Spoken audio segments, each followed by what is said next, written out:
고대의 도시 대부분은 성벽으로 둘러싸여 있었습니다. 성이 포위당하게 되면 더 이상 물자가 들어오고 나가고를 할 수 없습니다.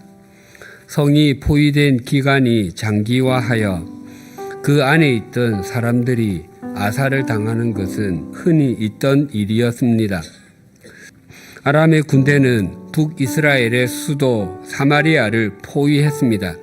사마리아 성 안에는 더 참담하고 기가 막힌 상황이 벌어지고 있었습니다.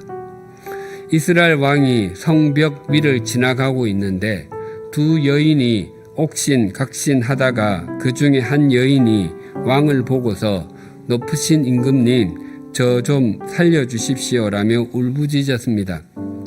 그 여인은 며칠 전에 이 여자가 제게 말하기를 네 아들을 내놓아라. 오늘은 네 아들을 잡아 같이 먹고 내일은 내 아들을 잡아서 같이 먹도록 하자라고 했습니다. 그래서 우리는 우선 제 아들을 삶아서 같이 먹었습니다. 다음 날 제가 이 여자에게 네 아들을 내놓아라. 우리가 집에서 같이 먹도록 하자 하였더니 이 여자가 자기 아들을 숨기고 내놓지 않습니다 라고 말했습니다. 그 말을 듣고 기가 막힌 왕은 자기 옷을 찢었습니다. 이 사건과 같은 일은 그때만 일어난 것이 아니었습니다.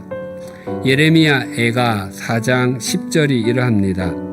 딸 내 백성이 멸망할 때에 자비로운 부녀들이 자기들의 손으로 자기들의 자녀들을 삶아 먹었도다.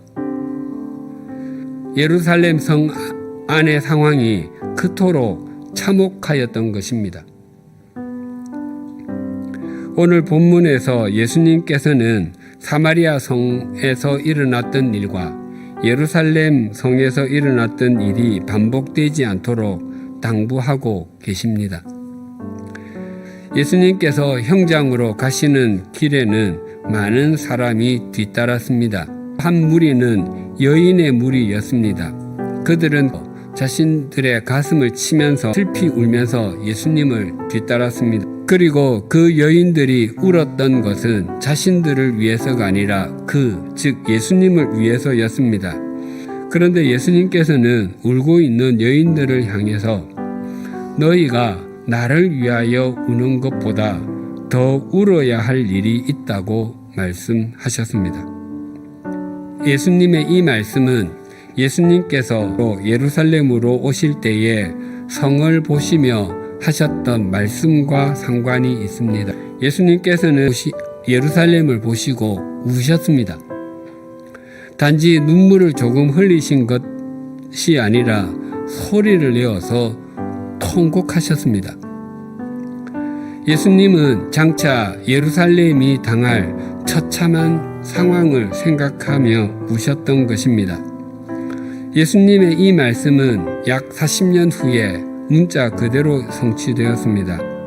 주후 66년에 로마 제국의 티투스 장군은 10만 명이 넘는 병력을 이끌고 예루살렘을 쳐들어왔습니다. 티투스 장군은 예루살렘 주위에 토성을 쌓았기 때문에 대부분의 사람은 도망가지 못하고 갇혔습니다. 로마 제국의 군사들이 예루살렘을 무려 4년 동안 포위했습니다. 그래서 갇혀있던 사람들은 대부분 아사당했습니다. 그리고 로마의 군인들이 예루살렘을 멸망시킬 때 임산부의 배를 가르고 아이를 꺼내 바닥에 패대기를 쳤고 100만 명이 넘는 사람이 죽었으며 10만 명에 가까운 사람이 포로가 되었다고 유대의 역사가 요세푸스는 전하고 있습니다. 그러나 지금은 장차 예루살렘이 어떻게 될지 제대로 생각하는 사람이 없었고 하나님의 심판을 두려워하여 우는 사람이 없었습니다. 그런데 이것은 예루살렘 멸망의 이야기이기도 하지만 또 예수 그리스도를 알지 못하는 사람들이 마지막에 직면하게 될 일이기도 합니다.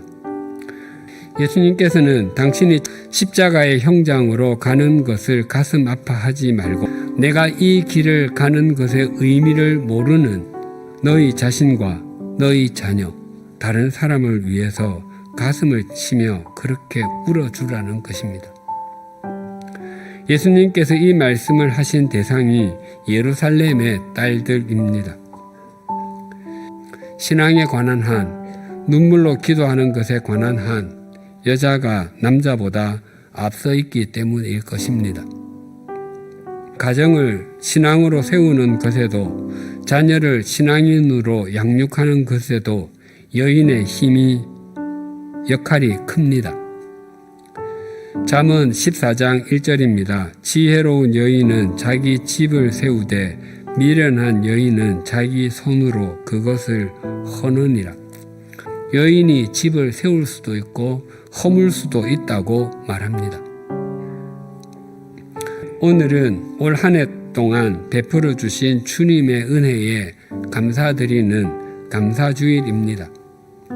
비록 현재 삶의 자리가 참담하게 여겨지고 절망적이라고 할지라도 합력해서 선을 이루시는 것만으로도 감사를 드릴 수 있습니다. 지금의 상황이 처참하여 아무 곳에도 기댈 데가 없다고 생각할 때, 그때야말로 자신을 하나님께 온전히 의탁하는 은혜의 때임이 또렷해집니다.